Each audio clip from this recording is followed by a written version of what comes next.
Okay, welcome to the Finance Committee meeting. Wait for Robert. Okay, for those listening, let's just take a roll call and we'll start around the room. Mr. Reinhardt, you want to introduce yourself? Bob Reinhardt, Director of Business Administration. Ed Tate, School Director. Jerry Grubb, School Board Director. Matt Frederickson, IT Director. Garrett Hazen, guest. Special guest. Wendy Thomas, School Board. Mike Thorwart, School Board. Andy Black, School Board. Bill Foster, School Board. Denise Brooks, School Board. Dr. Fraser and And we also have the Oh, company of Chris English tonight from the Bucks County Courier Times. I just can't see Chris. Be welcome. His staff there from as is Dr. Fraser and Mr. Biley. So we're going to go ahead and get started. Mr. Reinhardt, if you want to take it away. Thank you, and this is going to be somewhat repetitive. Back in August, we went over what I expected fund balance to be. In the year before, when I tried to do that, I think it came out pretty good. This year, I need to show you some adjustments to what I showed you in August. One of the biggest things is the PlanCon revenue accrual that we will be making, and I'm going to spend some time on that and probably educate you on some accounting terms and things where we are and what we're going to be doing that. And then we had some additional expenditure accruals. We had the IU where they gave us the year-end stuff, and so it has been some adjustments, more adjustments than you've seen in the past.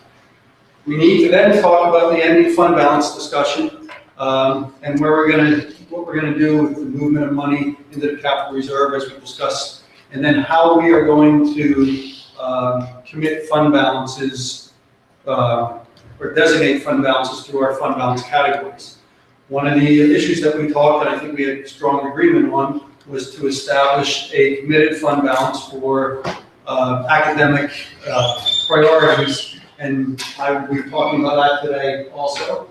Then we're going to talk very briefly about the approval of bids, and this is the first opportunity we're going to have to say, okay, with the new operating environment each month, how are we going to handle bids? I never brought them to the Finance Committee, but now I want to talk to you and tell you how I view it to be, and then we'll be finished with that. And then finally, we got some good news with the FEMA Blizzard reimbursement update, and I really want to really highlight what had happened and what we've done, and give some kudos to some people because it's just a lot of work and continued submitted of documentation. Okay. What I want to do first of all now is to go specifically from what the information I showed you in August to where we are today. So if you remember, August 28th board meeting, I said we're going to have $215 million of revenues and $217 million of expenses, and we're going to use $2.3 million of fund balance. Now, with updated information, October 6th tonight, I am showing you that we got about just over $1 million more in revenues. We're going to talk in detail about that.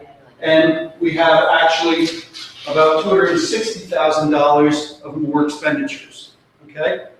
Does everyone get that? That means our fund balance, from what I projected at $22.3 million, it's only going down $1.5 million. There's a difference of $811,000.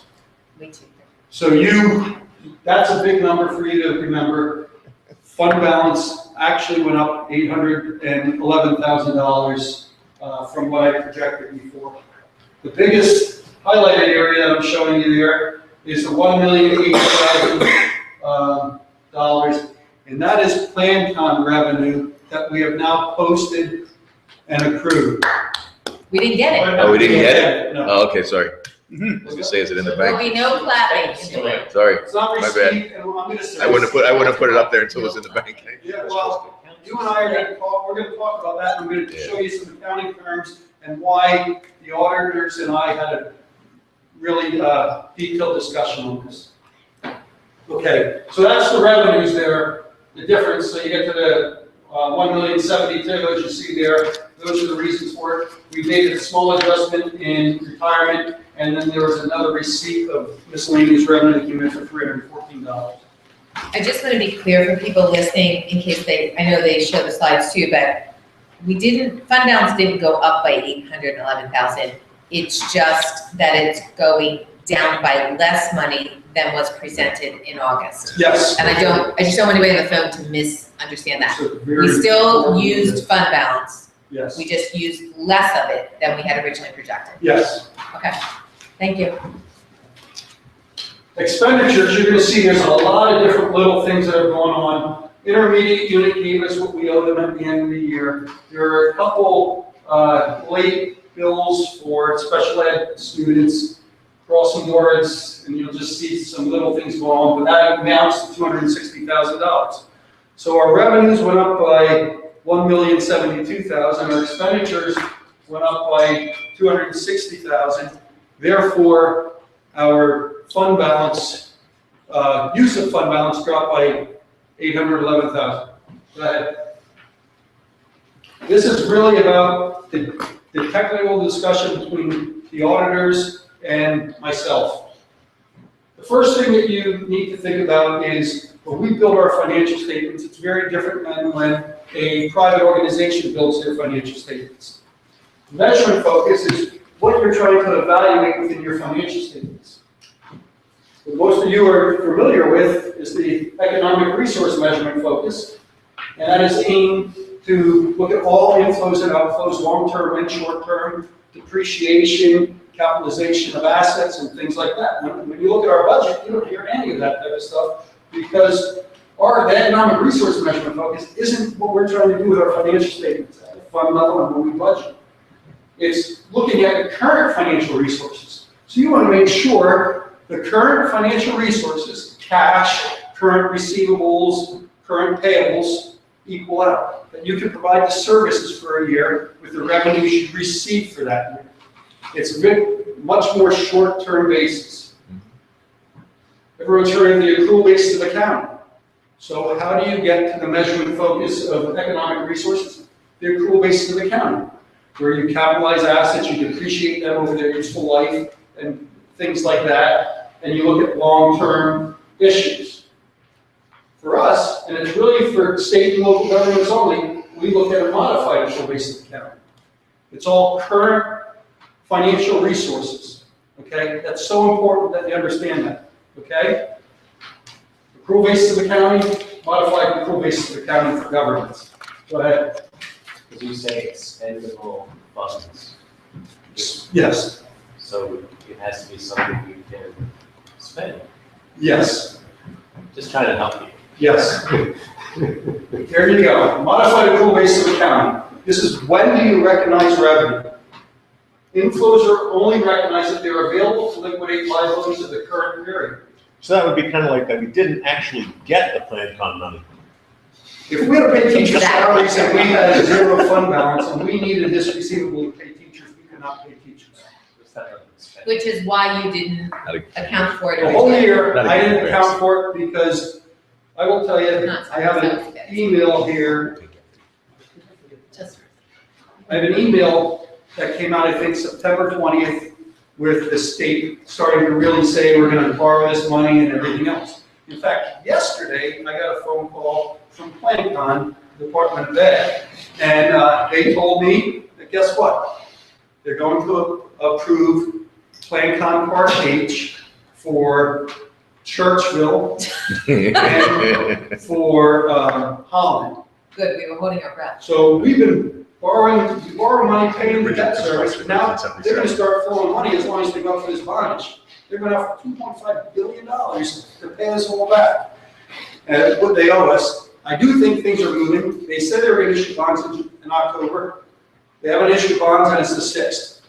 We have a receivable there. I just want to make sure you understand that. And you're going to see what I'm doing with that in our fund balance discussion. Okay? So we have a receivable for $1,080,000. You're going to see a number up there, funds not available for appropriation. So that we're not fooling ourselves and saying that receivable can be used for appropriations. We can't use it until we get it. You guys good?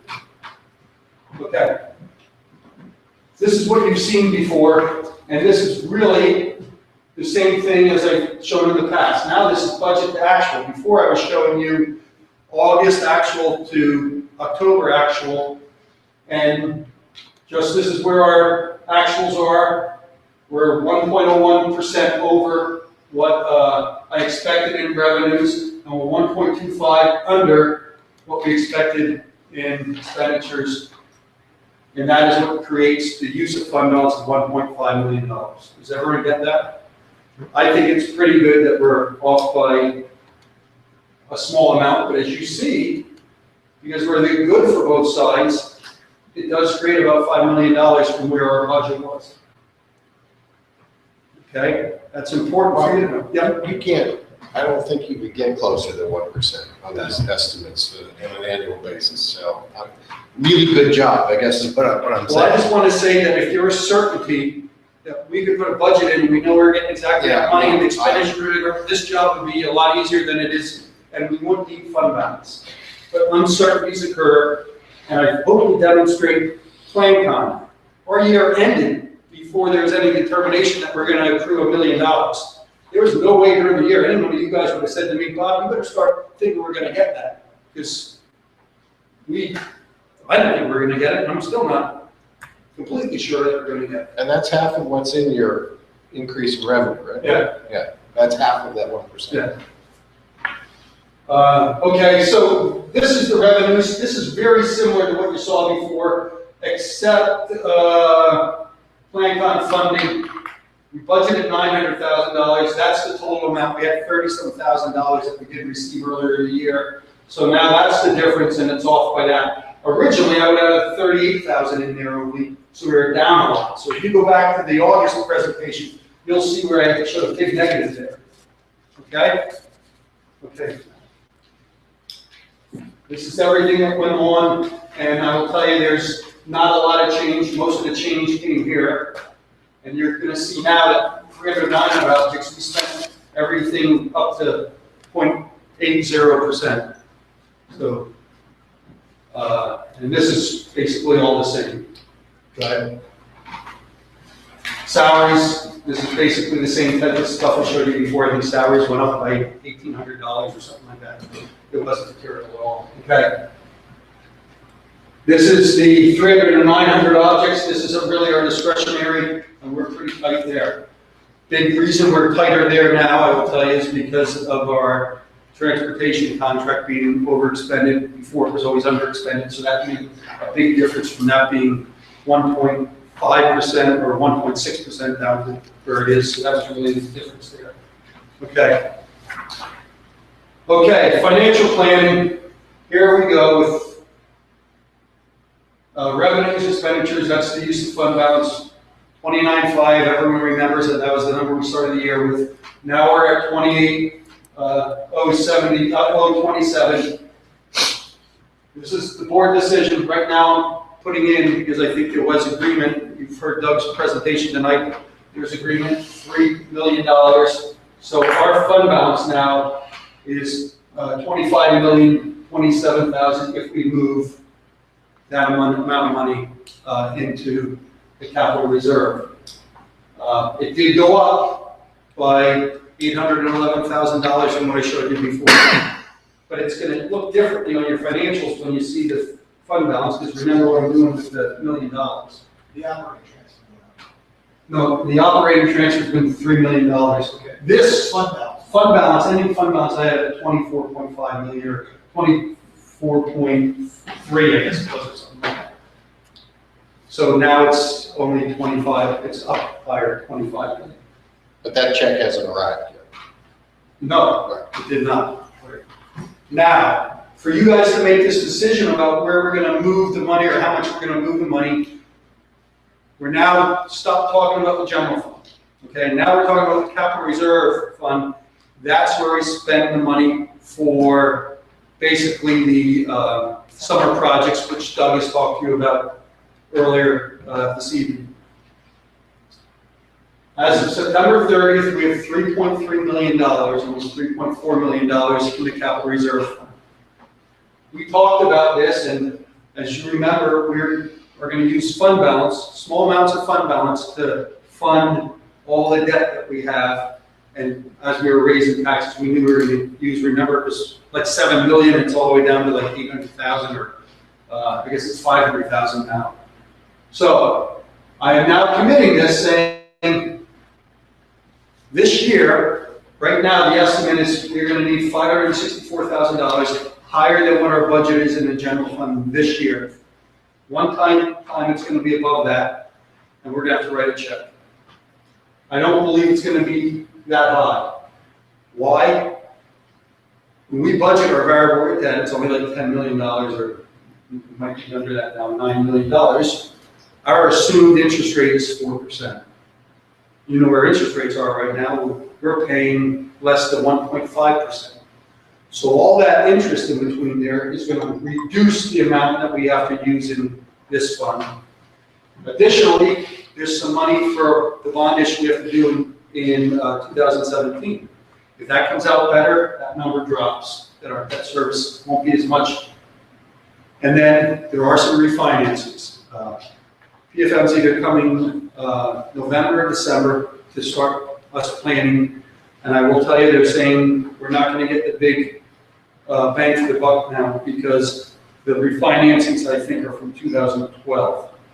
Interest rates are already down then. They're not out there a long period of time, so the yield curve hasn't affected them a lot. So don't expect us, before we were just saying thank you, thank you, thank you. It's not going to be like that. We're going to be more even. We're not going to see the big things. Is it used? Is it worth doing? Is it worth doing that? It needs to be about 2% of the refinance bonds to consider if it's worth doing. If it's under that, then I come to you guys and say, guys, this is a. Yeah. So it needs to be a percentage of the refinance bonds, and that's how you evaluate should we do it or not do it. Okay. Of course, a transactional organization that BFM gets paid when we do deals. That's why So we have to look at that. Yes, we have to look at that and say, does it look like it's worth it? The other problem with it is if we think interest rates are going up, this might be the best time to do it because we might lose any savings that we could get. So it's something that we have to really look at. So that's a good question. Again, right? What's that? If we anticipate interest rates going up, we might want to refinance to essentially lock in. What happens is, right now, we have a bond issue. Let's say the aggregate rate is 2% right now. We can get bonds to replace them at 1.5%. Okay, and that achieves, let's say it's a $10 million bond issue. Let's say that achieves $200,000 of savings over the period of time. Okay, that's 2%. Okay. The board may look at me and say, Bob, that's not much savings. And I may go back to you and say, yeah, but next month or 2 months from now, that yield of 1.5 is going to be 1.75. So the savings are going away from us, and we're never going to achieve it. So this might be the only time we'll ever get any savings at that point. So that would be the decision you have. And then we'd have to look at the length of the bonds, because if they're short, then you're not going to have any opportunity. If they're longer, you might say, well, as the yield curve comes closer, maybe we should wait. To me, it's going to be hard for me to believe we're going to be able to achieve interest rates, because when they start going up, I don't think that they're going to go up by 10 basis points. They're going to start jumping, I would think. I don't think 5 or anything. You probably know the marketplace better than myself, but I don't think, if they were at 3, they wouldn't double. But when they're at 50 basis points right now, they could double quickly. That's what I'm trying to say. Well, I think the other thing we have to be concerned about is, there's 2 aspects. One is, if you don't have enough savings, you just basically do a lot of work to make money for the bond council and BFM. Yes. And it has to be an offset, so it has to be return on it. You're right, though, it's a bit of a guess, which is, is that going up going to be sticky, meaning it's going to go up and stay up, or is it going to go up and come down again a few months later? You don't know. This is why Wall Street exists. This is why the stock market has winners and losers. But historically, we've always said 2% because it makes a number. But that was just a line in the sand. It also was conditions at the time. We could actually set it as a dollar savings threshold instead, because the cost of refinance is normally, you can estimate what it will be. There's a minimal dollar amount that will be. that if we can't generate X dollars of savings, we just don't play. So we could change from our strategy of 2% to That's a why I was asking. specific dollar amount. We should really listen to PFM when they come and show us, they're gonna show us, and then we can decide. Okay? Now, these are estimated amounts that are still due for committed summer 2016 projects, things that still haven't been paid for projects that we've committed to, okay? So in total, out of this cash, we're saying $1.1 million is committed already. So today, my best estimate is that we have $2.3 million available to expend that is not committed, that's already in the capital reserve fund. Okay? Should we commit $3 million additional funds from the general fund, which our fund balance goes down to $25 million then, that number will be $5.285 million. Okay? We talked about all of these. This is really a bullet from August, and the biggest thing I want to talk to you about is administration will develop a plan including to address the educational priorities in the upcoming budget. I have that planned in here, and I'm showing it that way. That's the number that you're going to see is affected by the change in fund balance. But when you see it, it's not where you think it's going to be going. So why don't we go to the next page? Okay. And you remember this from each time you see it. This is the beginning of the year. Now, I am saying we moved $3 million, and I will tell you, I'm recommending, I am suggesting, if we move $3 million, funds not available for appropriation, you see where that number comes from? And you know why I say that we should have it there? Okay. So that affects everything else, because if you look at the last time, I didn't have that number up there. So all this is very the same as last year. The only thing I did was educational priorities. I mean, in April, August, I'm saying. That used to be about over 2.9 million. That has been reduced now. You see what I'm saying? Instead of it going up because our fund balance went up, because we're showing this as non-expendable, this number actually went down. And that's the variable I used to show what occurred.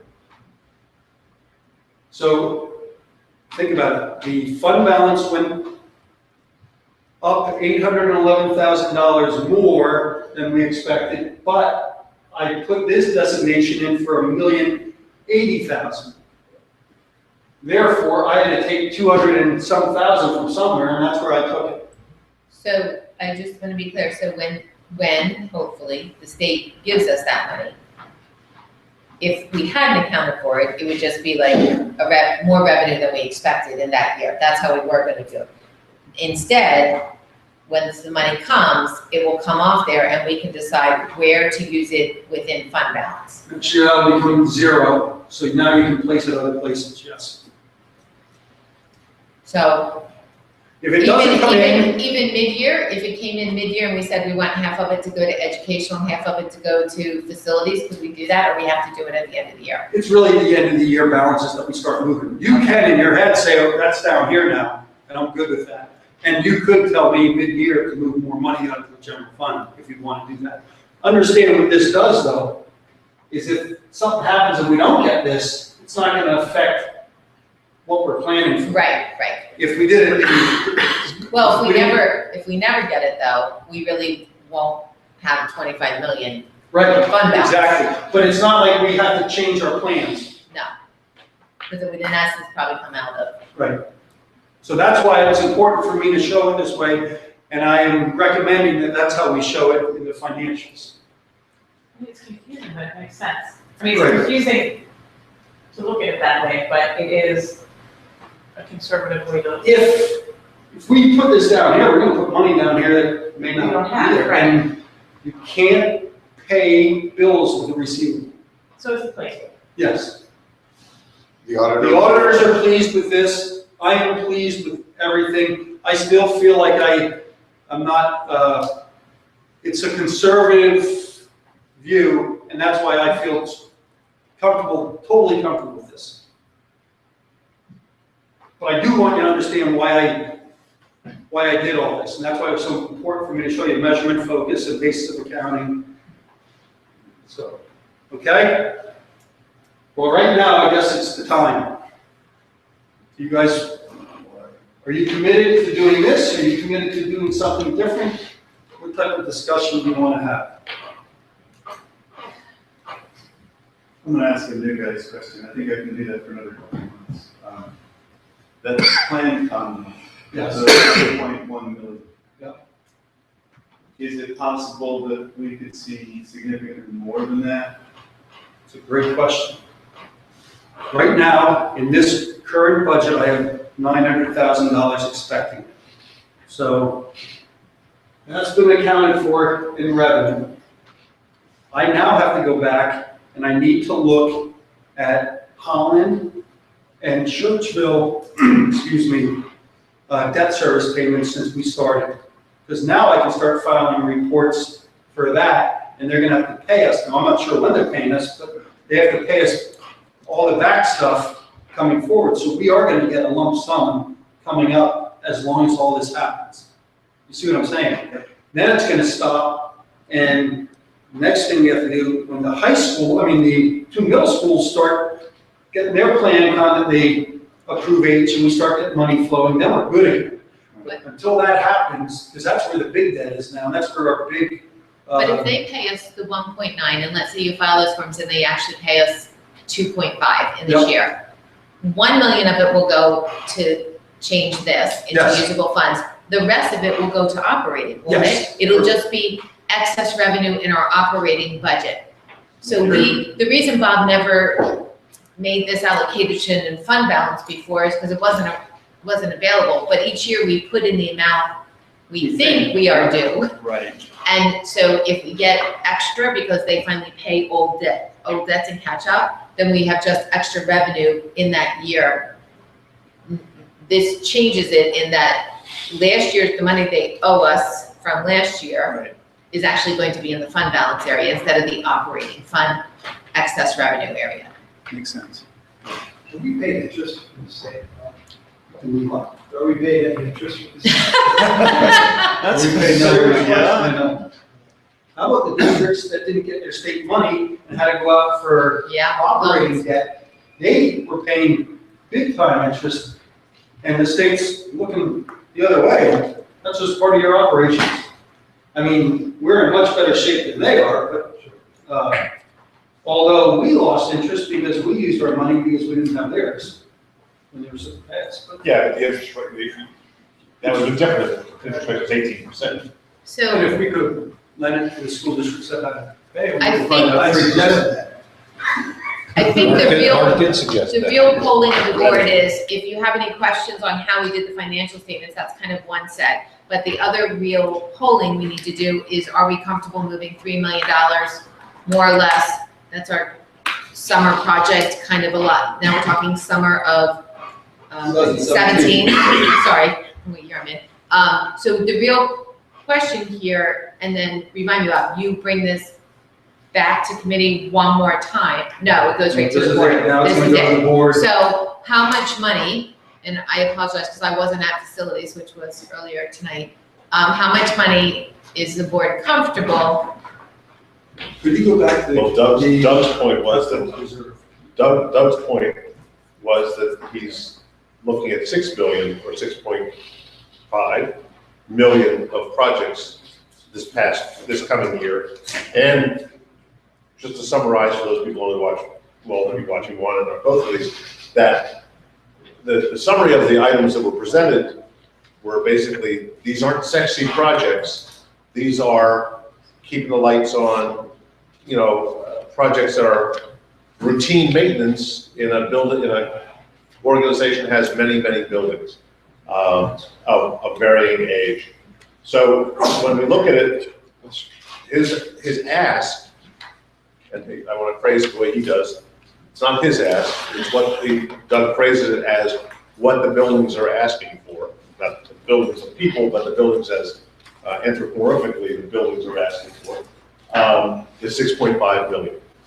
So I guess the question to Mr. Reinhardt, the question is then, so if you move that around, could you, with what you showed as a proposal, could you fund 6.5? I'm not saying the board wants to, but as you move it, could you fund the 6.5 in building projects, which Doug had presented in our previous hour? Right now, if we're committed to the 3 million, we'll have $5.3 million there.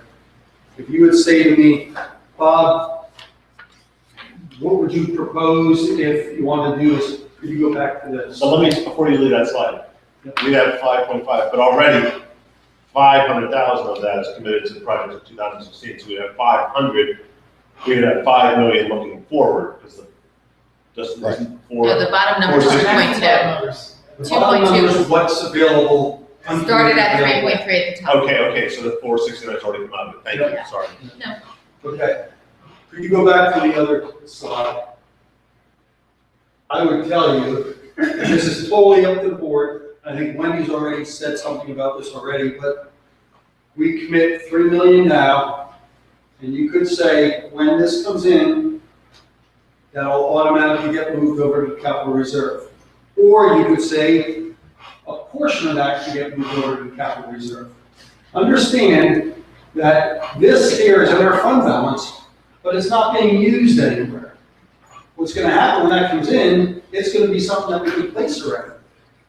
But if you tell me, write it over there now, it's a receivable that you're writing over there, so you may wanna say, wait until we get that, and then commit it over there, and I can move it in the middle of the year. But so the answer is that we come up with a number. I thought you said you could do that. I can transfer funds from the general fund over there.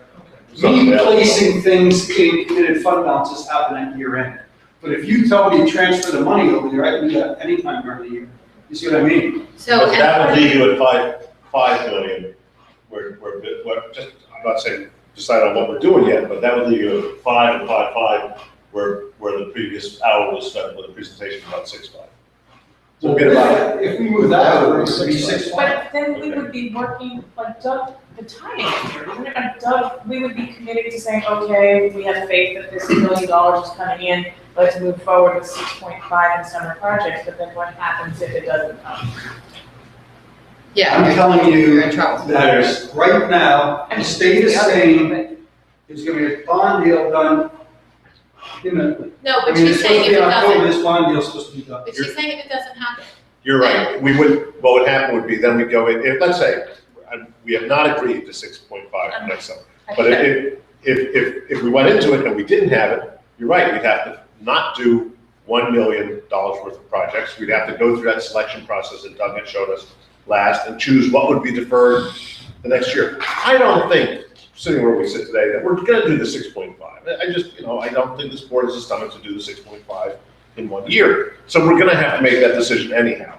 So I don't see it as a real risk. And for me, there's some irony or rationale that says money that we're expecting because of building coming in to be going towards building, it just seems like there's a synergy there, although it has no sense at all. Money is money, but it just seems to have some connectivity. So you had expended some money to allow us to have our debt service not exceed a certain amount, so we wouldn't have to raise taxes. Yes. Right? And so when Doug presented to us, there's this $38 million over 5 years. And I know you presented it to us many times about how we're retiring debt, and there were these transient times where we were going to exceed our historical debt service of 17.5 or whatever. So were these kind of numbers included in that plan? Or is there some increases in what Doug presented such that some of these fund balances should actually be used to keep debt service level? If you could go back to the capital reserve. This is the fund balance that we're using for the debt service that's over our budget. Those are the two numbers. So right now it's $600 and some thousand, which I believe that's probably going to be less than that. That's just this year. This is this year, this is next year, and those are the 2 years now. But do we have new information from Doug or not? Like, is this adding to the? This right there has always been funded by current assets. We've never gone up, since I've been here, we haven't gone up for debt. But it was much smaller. So the question is, when you guys put together a plan to deliver these improvements over time, or if they get more serious, we need to do it sooner, does it make sense to finance them, I guess would be the question, versus doing it the way we're doing it? So, can we go back to where the 1 million is covered? Thank you. So, just to be clear, we talked about PLCs, we talked about having an academic meeting on the cost of the things we have not done academically and how much money. So there's 2.6 million there for, I think, Dr. Fraser, PLCs was our primary target. Yes. And when it was 2.9, I thought you said it wasn't enough. So now it's 2.6, which is not, I forget how much you said you wanted to do them over time. Do you remember? I don't. Okay. No, I felt comfortable with 2.9. Well, you have 2.6 now, it seems to be going down. So that, go ahead. Yeah, I'm sorry. That's all right, go ahead. Bob, answer. I will tell you, the original amount was, in my mind, I've heard maybe one board member, maybe 5 board members, maybe 8 board members, talk about we moved $3 million over to capital reserve. We should commit something to education. My mind was, I want to commit $3 million to education, just like we moved money over to capital reserve. Was it arbitrary? Maybe, by my part, but that was my focus and that was my goal. Wait, I couldn't get that good. what question are you asking? Where did the 3 million come from or the 2.6? Why did I say? Was it all Melsky 2.6? money? 2.6 was Melsky money? I thought it was, See, I think, Well, I think he's getting there. yeah, okay. it was really me looking at it and saying 3 million, so I tried to get it. How I took it, Melsky's not there anymore, I agree. We are now using it rather than holding this revenue, what do we call it? Revenue stabilization. Straight up there. For The a revenues, rainy day, we're gonna use this for something that's gone. right, but in 15, the rate stabilization is 4.4. We used $1.5 million of fund balance, and now there's 2.6 left, roughly, rough numbers, Mark, and that's where the money is. So Okay. to me, it came from Melsky. Okay, We reallocated it, and Bob, it was a lot more complicated than I'm saying it, so Bob is much more correct. But when I look at these two things next to each other, you know, we used some of the rate stabilization for what it was intended for, and we moved the rest to educational priorities. Okay. And none of this is set in stone, this is what we're discussing No, tonight, so this is proposed. And I apologize, but have we detailed what the educational, do we have a document that summarizes how you? No, it was said that Dr. Fraser would come back to us and say, he wanted to use this much for PLCs, Kenny would like to take it out there. It was just categorized, they are not freely to be spent at will, but more as a holding place for Dr. Fraser to come back to us and tell us what he wanted to use them And for. next week at Academic Standards, the topic is PLCs, and I've had the opportunity to sit with Dr. Elliott to look at that presentation. And you will see throughout the presentation references to, depending on time and money, which actually is sort of the same, throughout the presentation that we're going to see next week. And so that would dovetail into it. So it's not necessarily specific, but it's like, well, where's this magical money for these things in the PLC thing? This would be. Well, that's kind of building on Mark's question, which was, Mark was right, he asked about, I took it as, you know, where does this aggregate number come from? And I think that's the right question. And then my question becomes, well, what are the components that go to make that aggregate number? So I hear that it's kind of a little bit of two ends coming together. One is there was an aggregate amount to be had, and there was a build-up, and somewhere they meet in the middle. That's what if I mischaracterize that, someone tell me, but that's what I'm getting at this point. Yeah, and I don't expect this to be expended in 1 year. I think this is a place that we can go to over time to fund things that we. for one-time expenditures, I think that Yes. was the one thing we Yes. had agreed to in committee only, but we had said that we would fund one-time expenditures out of Well, there. that's exactly what my other concern was, which was, I knew it was you know, coming. that sudden, because I just remember someone, we forced this poor guy to tell us what $2.8 million meant to him. And, you know, we forced him to do that when he was new here, and I think he still carries those scars.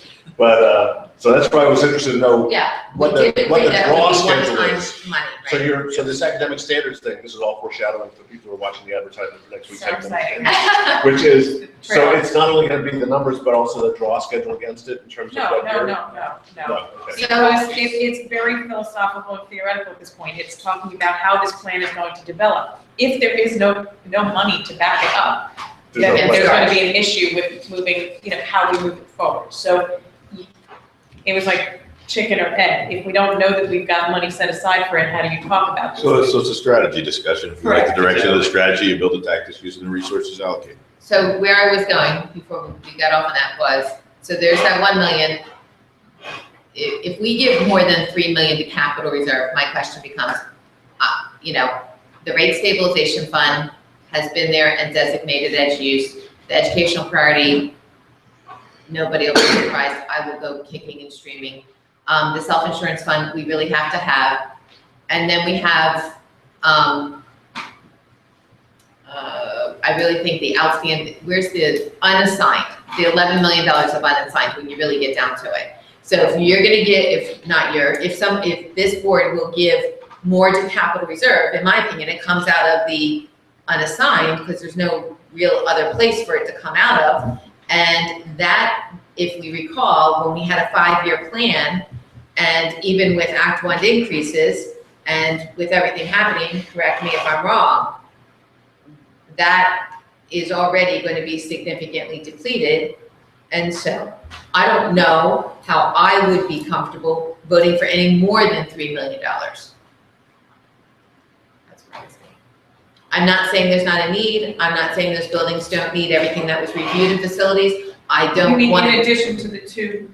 Dude, whatever's in the fund is there, so, but the other thing about that is I understood it we always had a little bit of buffer in that fund. It was never given to them and said, spend down to the last penny and then you'll get, so the way we're talking about tonight, sounds like we're saying you can spend it down to the last penny, which going forward again then makes things much tighter, but. Except that it's spent to the last penny. The estimates are very conservative and we've been fortunate. Yes, that's true. So, That's and true. that's why we are sitting with this. Yes, that, you are correct, you are correct, but I'm putting out there the thought of what it means to commit more than $3 million at this point in time. It's going to be a very tough couple of years. Raising taxes is not what anybody on this board wants to do, but if we're going to say we have to spend $6.5 million each year for the next few years on facilities, then when it gets to tax time, people better really think about how they're going, because that money's got to come from somewhere. So it's either coming out of education, or it's coming out of taxes. I mean, it's Well, I really think I heard one place. what you guys were saying is put $3 million in now. And if and when that $1 million comes in, you have the ability, should we collectively want to do that, to move it to capital. If an educational plan develops that requires more, we can make those decisions later, right? So you're saying move the 3, and we'll deal with that if and when it comes. We don't have to do anything now. Correct. And to And I do Denise's point, you believe- can't plan for those projects, which some of them mean they won't happen next summer, but then they'll But we happen. haven't even necessarily committed to that 6.5 anyway. Exactly. I do think that we're gonna know if this money's coming in the next month and a half, because things are gonna have to fall apart real big if they're not issuing bonds by November. Because this is all set up, I mean, that's why I got the phone call from PlanCon saying that they're approving this stuff, they're gearing up to start issuing money out. So if the plan breaks down, it's gonna break down in the next 3 weeks, I think. That's I right. mean, you can't keep doing this. I think Sorry, I think it's But I don't certain. know about that. I hope so, really. I don't think anything's. I don't think anything's Not to rehash, random. but understand it correctly, we have approximately 3 It million, sounds promising. 2.8 capital. When you go back to the capital reserve fund, I'm just trying to come up with a grand, 2.3. yeah, 2.3. We're talking about moving 3 million, we're at 5.3. Yes. And then the planned con is 1.1. Yes. Which brings us to 6.4. I think that's really the plan, Doug. You know, it's, that $1 million is kind of a kicker. If you don't get it, you know, it's a decision, it's prioritization among many priorities, but it's 1 on 6. I'd be uncomfortable moving it to anything else. I mean, just take for example. If you move it to the educational priorities instead of the 2.6, it makes that unstable for planning, and that's all there is for planning. If you know what I mean, that's too big a portion of a smaller number. Moving it to the, what looks to be, and there's also a 5-year plan that if we know that if we don't spend it this year, we are gonna have to spend it the year after or the year after. So it rides. So consistent with that point then, so let's just say we move the 3. But we don't do anything with the 1 until it comes. We have 5+. We have not gone through Doug's program. We approve, let's just say for sake of argument, $3 million in summer projects, 3.5. That's gonna leave a balance in that capital fund, to Jerry's point, that we could sit there, that will likely need it, or that you can always move that back. So, Well, realistically, hang on. From once it's in capital, can it come back into the general? The only way I'd be paying debt service out of capital that's budgeted in general, and therefore it would get back there. Not easy. I am not allowed to. No, it's okay, I'm just asking, but the bottom line is, we'll need it anyway, it's just a matter of how much we spend next Kind of year. the ways I can. Yeah, so I'm good with this. and to Mark's point, Mark had said, I think it's inevitable. Let me moderate. I think it's inevitable too. I think the timing may be not to our liking. exactly. So if we put it to something where we already know there's a 5-year spend out to it, and the state hiccups and doesn't do it this year but does it next year, And we're not it's still where it's and gonna we're not be committing eventually. ourselves to Doug until we see his work yet, so I'm good with this. Can I go around and get consensus if this is going to come to the board? Can I ask a question first before you? No way. Yeah, no, I'm just kidding, Mark. Absolutely. I'd really like to see an idea of what funding these improvements would look like with bond issues. So if we did bank qualified bonds, we've got about 38 million broken out in 5 years. But my guess is that probably drops down a few $1 million if we were able to fund it, front fund it, or do it or should it do it now. And I don't remember how many months we have to spend on the bond issue. A bond issue of 3 years. 3 years. Okay. Well, I hate the idea of borrowing money, right? And adding to the debt service, but I think it's reasonable to look at it, given the environment we're in, to see, especially if we condense the schedule a little bit and save a few $1 million every year. Makes sense? So what else, but in addition to that, I think that could be it, but do we have the capacity to do all that with the middle schools going on? And I know Doug has to answer that. But I think Mark asked a good question, a good question that's worth looking at. But then also, let's look at the capacity. If we take on a whole lot of work that we can't do anyway. And all we're voting on now is what money is gonna reside in what balances. So that does need to come to us at the next board meeting. So I think it's good to ask for it, but I just wanna be clear, are you saying you need that before you vote on putting $3 million over to capital? Because I think this is coming next week, because the books have to close and then the auditors come and blah, blah, blah. The other thing is, it's a little convoluted because the 38 million does not really take into account our capital plan, which we're about to develop. So things could look very different. So just because he's outlined it, it's on the assumptions of the building, if we don't know what's happening with Richboro Middle. Richboro Middle has expenses on there, I remember, $3 million or something.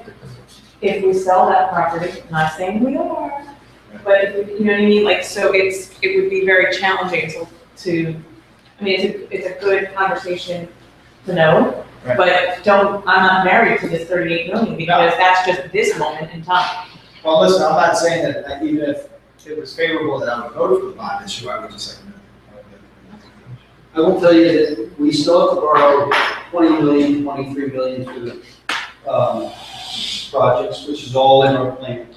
I will tell you, our debt service drops off again, so it's not going to affect our tax increases to do things like this. However, I'm understanding that there's going to be large renovations that are going to be needed in some of the elementary schools, but the middle schools are going. So there could be other expenditures that are competing for this.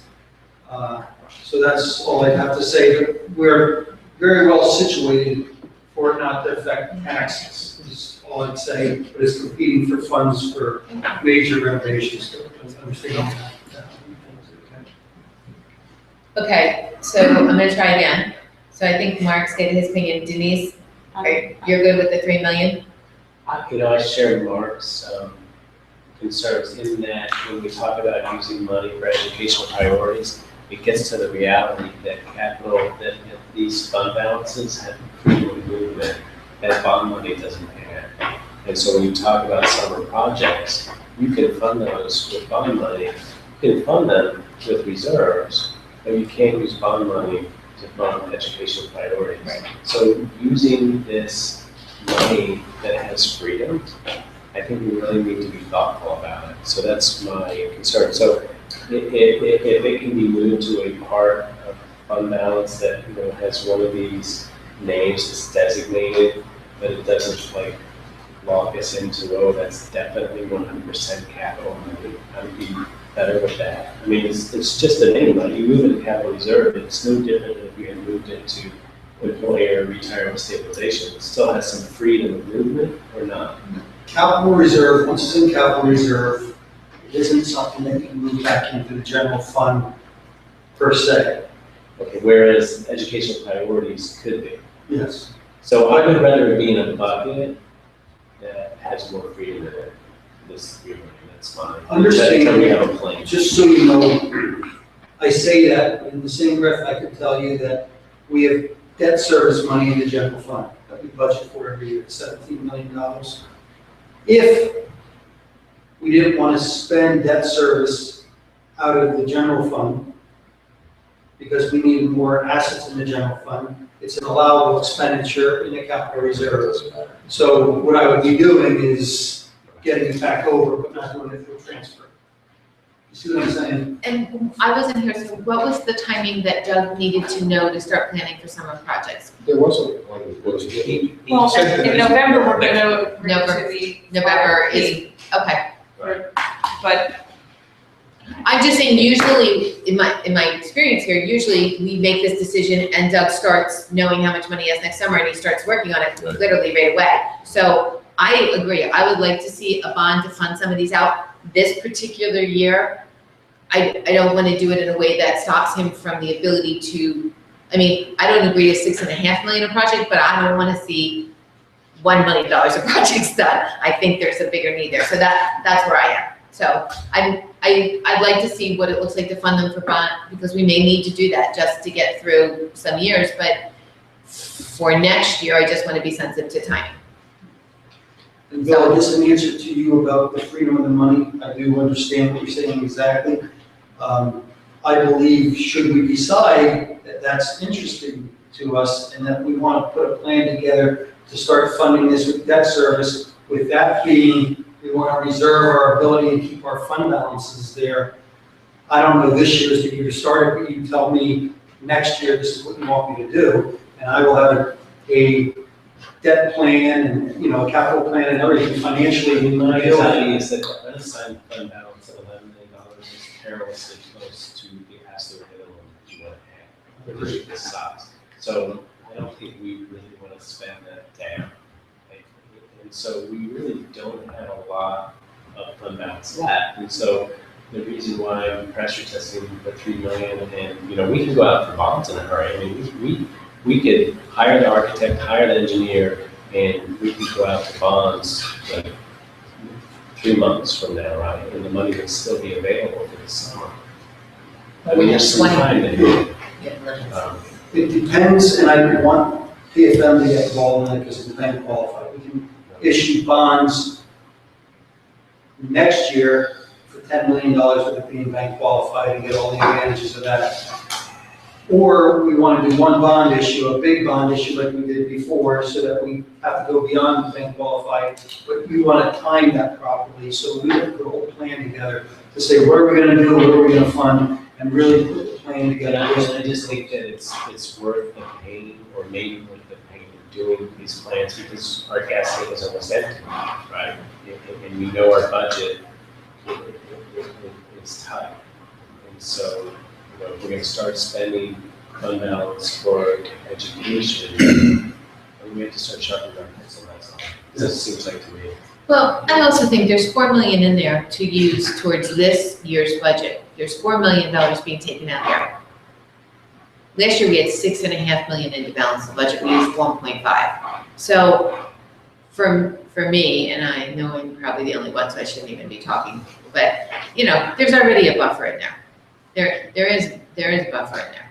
You know, we've never, ever, in the 8 years I've been on the board, used what we've said to Bob's great budgeting. Thank God, we've never had a negative. But, you know, I think it is something to look at, but I do think it takes time. We've got to think through the implications. We've already committed to closing one school. We have to look at what that property, like, I think it's a bigger, more complicated issue. If we don't decide between now and December, I would think, I don't know, Doug would have to say really, what, he can't get started on those projects. So, you know, I agree. If we're gonna have facilities and finance, we may wanna ask Doug to stay. Like, it would be helpful to have him here, because he could say, oh, it won't be a problem. But it's also in the context. November, we're at a joint meeting, this seems like a perfect discussion, Doug and I in the room. But we have to decide this before then, is what you're saying. The 3 million, Yes. This piece we But need that to is decide very now. But the thing is, like, I agree with what Bill said about the borrowing. I mean, it absolutely makes sense, but I can't think of it in terms of like this right here, because I know that we may need to do more borrowing. Like, it's all in how it fits into the overall plan. Agreed. So in the long term, borrowing money to help pay for these things may be a very smart move, but I don't know that it's a smart move for the summer of 2017. I agree. Yes. Okay, Andy, are you good with 3 million? I am. Mike, I am. Wendy, Jerry, What was the question again? are you good with the move of 3 million? I'm sorry, it's just gone through a bunch of iterations in the interim, yeah. Yeah, I'm okay with that. That's fine. Ed? I'm fine. Okay. Yeah, fine. We're gonna move on. Self-insurance update. We actually found, under posted expenses in the self-insurance medical area. So instead of having, I think it was $900,000 increase in our self-insurance, it was only $587,000. I wish it was 900,000, but it's so, but this is correct, and that was something the auditors caught. Okay. God bless you. Sorry. Workers' comp. That's a retrospective plan, so we keep it in there. Just want to go over this, and I sent out the information, and I think it's attached there, what I usually give you for bids. In the past, I never brought bids to the finance committee meeting. What I'm suggesting is, moving forward, should I bring it, because the timing is right. A lot of these things, the bid gets open and it's got to get voted on. It could be a 5-week turnaround if I don't bring things to you without on finance. What I am recommending is if it comes to the finance committee for review, I will put the bid on the consent agenda. If it does not fit in the committee review, it'll go on the motion agenda. But I'm not going to stop things because people need things and we're always tight on getting them on the agenda. And if I make them wait, it could be making them wait 5 weeks when you look at the timing of it. Okay? The example is the whiteboards, which are going to get approved. I'm going to put it on the consent agenda now. It's a really basic bid, so I don't think anyone's going to, Jerry's probably not going to have many questions because there's 2 or 3 items. Don't challenge him. But I don't want to, you're right. But I'm going to have that on the consent agenda because they're pretty mundane like that. Everyone agrees with me handling it that way. So if you don't see them, it's going to be on the. You'll either see them in committee or on the, at the regular board meeting. Perfect. Okay, okay. Do you have a question about whiteboards, Jeff? You raised your hand. Are you serious? No, I guess it's just, I worry when things, that they come to the committee is good, and we all do try and make the committee meetings. But, you know, the absence of comment being assumed to be consent is just my problem. Yeah, put them on consent, I mean, I'll look, yeah, exactly. We'll look at them, certainly, they may come off the consent agenda if just because you work here, I don't know what part of it we discussed. As you were coming to the room, we were discussing when do things stay on the consent, when do they not? So as a principle, putting them on the consent for review is fine, review is fine. That they may come off, they're not approved at that point. Okay, just. We also did ask that whatever's on the consent agenda, if Bob has the whiteboards on, he's gonna say on the consent agenda, or maybe Dr. Fraser, you're gonna say, but somebody's gonna actually acknowledge some of the things that are on there, so it, to your point, doesn't go by without nobody mentioning it. It's Well, a big and I accept that, it's my point was, I wanna make sure that the general agreement here, we just did this now, with the $3 million thing. Right. The general agreement here is not a board vote. Correct. Correct. It is To a. go on consent, that's right. Exactly, yes. Yeah.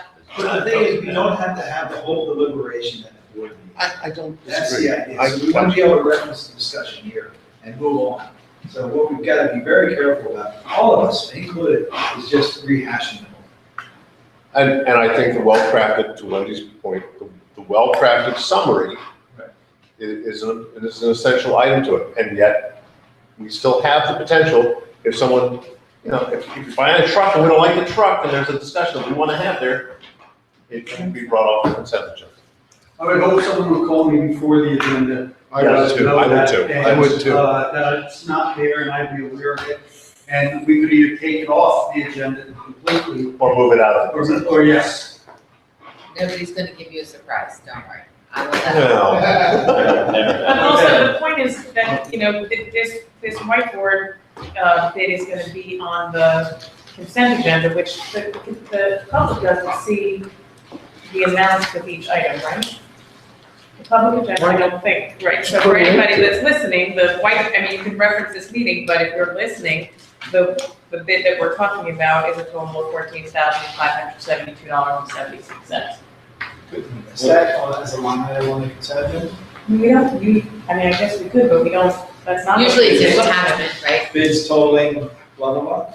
And then we- Which example was it that I forwarded? I had an IEU and an MPIT motion or consent agenda that listed everything out, and it had the line item and the amount. It was literally, it looked like our motion agenda on a consent agenda, but they took items A through whatever together as a consent agenda.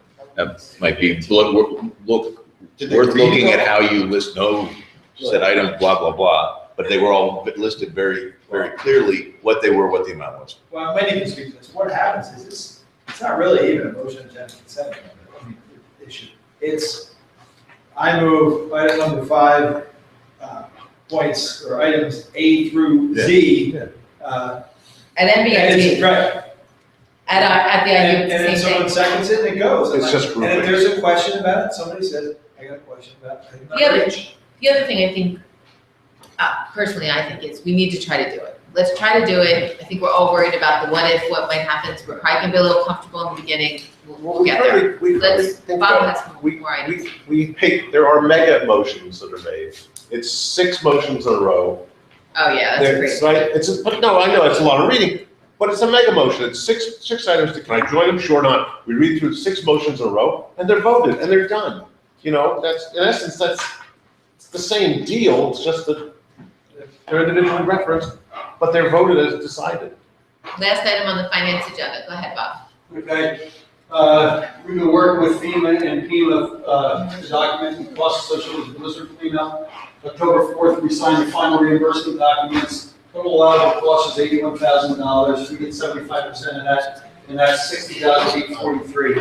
And I just want to tell you that this is a very cumbersome, process, and, Gail Chloe, with yeoman work on documenting things, redocumenting things, resending things.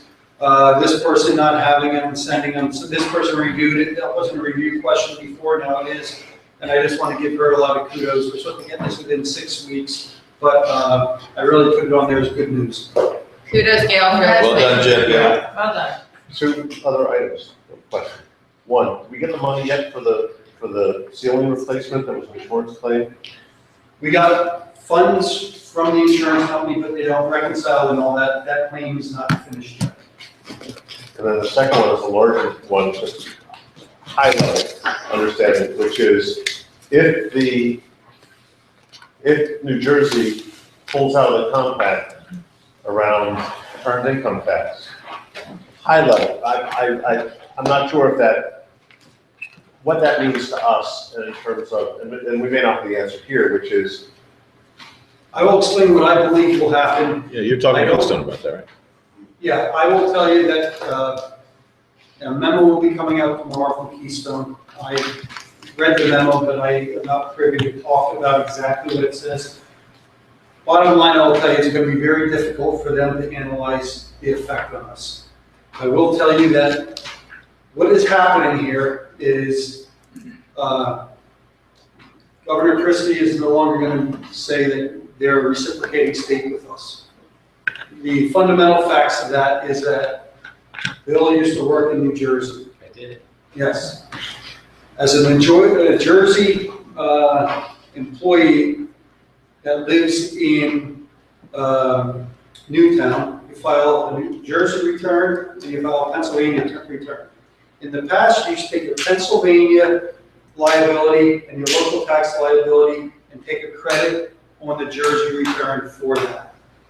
Jersey used to accept that. Now that they're reciprocating, what will happen is you can't take any credits on your Jersey return, but now you're going to turn around and you're going to put those credits on your Pennsylvania and your local return. So there's a good chance, because they have a graduated scale, that there are going to be people that won't have to pay any EIT liability here that they used to. What the problem is just because there's an employer that's sending paperwork to our collector that has a Jersey address, they have offices in Pennsylvania and everything. It's where that person works and where he pays the taxes. So Keystone doesn't have a good ability to pull these people out and say, oh, these are the people that are affected. The other thing is there's a PS code that you know that your employer uses to say where you actually live. Well, the PS code, there's one PS code to say out of state. So that doesn't mean it's New Jersey. It could be Maryland. It could be Delaware. It could be New Jersey. It could be New York. well, there are only 5 states that are part of the compact in Pennsylvania. No, New Jersey, Delaware, Maryland, Ohio, and I believe New York. Delaware and New York are not reciprocating states. Okay. In fact, we have a big Right. refund that we always give every year because of someone who works in New York City. So, yeah. So it's a mess. So, I mean, I guess my question He fundamentally. hasn't done anything yet. My question fundamentally comes down to this, which is, from an earned income tax perspective, it's a carve out in the Pennsylvania law that gives someone credit for the money they paid somewhere else. It's a carve out. So it's not beyond the realm of possibility that the law in Pennsylvania will change, potentially, to say that you owe the earned income tax regardless of where you earn it. Because otherwise, towns, communities like us and our I don't know if townships that's double will be hurt. jeopardy or whatever it is that you're paying it in 2 states. I think there's a constitutional thing So- about that. That's my understanding of it. But Jerry, you know a lot more of. I don't know anything about it, but my question is, it seems like Yeah. it's because there's a compact, because there's an agreement, and lacking an agreement. The state of Pennsylvania is going to lose, they figure, about $5 million. It's really interesting because New Jersey, we're going to lose $205 million, but we're going to gain $199 million for people that. Commute the other way. Yes.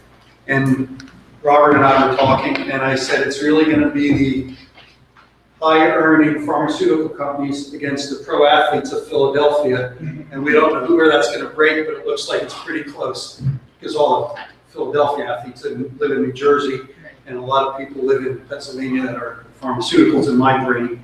But Okay, that's it. I want to give anybody, next month on the agenda, Mark, are we going to be able to do the taxpayers manual?